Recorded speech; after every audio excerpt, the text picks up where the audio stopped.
దశల వారీగా తెలంగాణ రాష్ట్రంలో స్కూల్స్ అన్నీ తగ్గిపోబోతున్నాయి. ఎక్కడి నుంచి ఎక్కడికో తెలుసా? 27,000 స్కూల్స్ అయితే ఉన్నాయండి. ఈ సంఖ్య దశల వారీగా అంటే స్టెప్ బై స్టెప్ 4,000కైతే కుదించబోతుంది రాష్ట్ర ప్రభుత్వం. అసలు ఈ నిర్ణయం వెనకాల ప్రభుత్వం చెప్తున్న మాటలు ఏంటంటే, ఏకోపాధ్యాయ స్కూల్స్ అంటాం. ఒకే టీచరు అన్ని క్లాసెస్కి అతనే టీచ్ చేస్తుంటారు మార్నింగ్ నుంచి. సో అలాంటి స్కూల్స్ చాలా ఉన్నాయి. వాటన్నిటిని షట్ డౌన్ చేస్తాము. దాని ప్లేసెస్లో ఒక్క స్కూల్ని అన్ని రకాలుగా డెవలప్ చేస్తామంటున్నారు. అండ్ ఇంకొకటి ఏంటంటే, విద్యార్థులు ఎవరైతే అంటే ఈ సంఖ్య ఇప్పుడు చూడండి, మీరు మండలానికి మనకి ఒక 27 కిలోమీటర్స్ 25 రేంజ్ కిలోమీటర్స్ ఉంటుంది. ఒక మండలం తీసుకుందాం ఫర్ ఎగ్జాంపుల్, ఒక 25 కిలోమీటర్లు. ఇందులో ఏంటంటే మనకి ఒక 10 స్కూల్స్ ఉన్నాయనుకోండి. ఓకే, మనకి చాలా నామ్స్ ఉంటాయి, చాలా కండిషన్స్ ఉంటాయి. మనకి ఎడ్యుకేషన్లో 10 కిలోమీటర్లకి ఒక స్కూల్ అయితే ఉండాలని నామ్స్ కూడా ఉంటాయి. ఆ స్కూలు పక్కన మనకి ఆల్కహాల్ అమ్మే షాప్స్ ఇలాంటివి ఏమీ ఉండకూడదు. బార్స్, రెస్టారెంట్స్ ఇటువంటివి ఉండకూడదు. సో ఆ రోడ్స్ ఉండాలి. రోడ్స్ లేని పక్షంలో పిల్లలకి ట్రావెలింగ్ ఛార్జెస్ ఇవ్వాలి. ఇలాంటి చాలా కండిషన్స్ అయితే ఉంటాయి. బట్ ఇవన్నీ ఎవరు కూడా పాటించరు, ఎప్పుడు కూడా పాటించబడలేదు. ఇప్పుడు ఏంటంటే ఎగ్జాంపుల్గా చెప్తున్నాను, 25 కిలోమీటర్స్ రేంజ్లో ఒక మండలం తీసుకుందాం. ఆ మండలంలో మనకి ఒక 10 స్కూల్స్ ఉన్నాయనుకోండి. ఈ 10 స్కూల్స్ని షట్ డౌన్ చేస్తాము. ఈ ప్లేస్లో మేము ఒక స్కూల్ని తీసుకొస్తాము. ఆ స్కూల్ని అన్ని రకాలుగా డెవలప్ చేస్తాము. ఈవెన్ ట్రాన్స్పోర్ట్ కూడా ప్రొవైడ్ చేస్తామంటుంది రాష్ట్ర ప్రభుత్వం.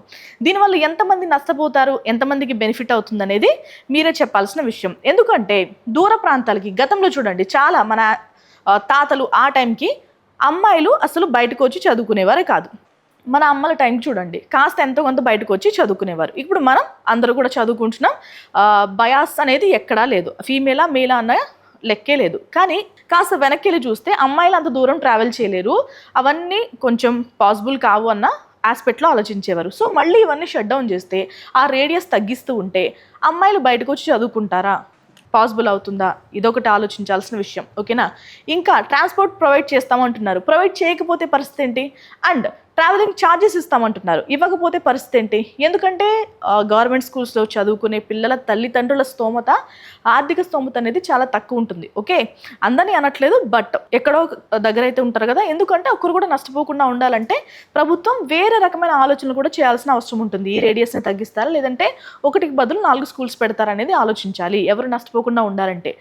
దీనికి సంబంధించి ఇంకా డీటెయిల్డ్ వీడియోలో అయితే మాట్లాడుకుందామండి. అసలు మీ అభిప్రాయాలు కూడా నాకు షేర్ చేయండి. ఓకేనా? సో ఇంకా ప్రభుత్వం ఏం చెప్తుందంటే, ప్రీ స్కూల్స్ కూడా స్టార్ట్ చేస్తాము. ఏదైతే మనకి ప్రైవేట్ స్కూల్లో స్ట్రక్చర్ ఉంటుందో, అంటే నర్సరీ, ఎల్కేజీ, యూకేజీ అలా స్టార్ట్ చేస్తామంటున్నారు.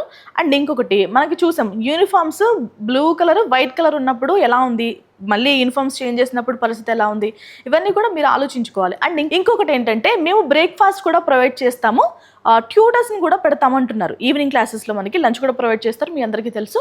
మళ్ళీ ఈవినింగ్లో కూడా మనకి ట్యూటర్స్ ఉంటారు, వాళ్ళు టీచ్ చేస్తారంటూ కూడా చెప్తున్నారు.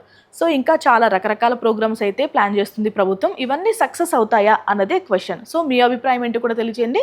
సో దీనికి సంబంధించి డీటెయిల్డ్ అనాలిసిస్తో మరొక వీడియో అయితే చేయబోతున్నానండి. దానికి సంబంధించి కూడా అప్లోడ్ అవుతుంది మన ఛానల్లో. Thank you so much for watching.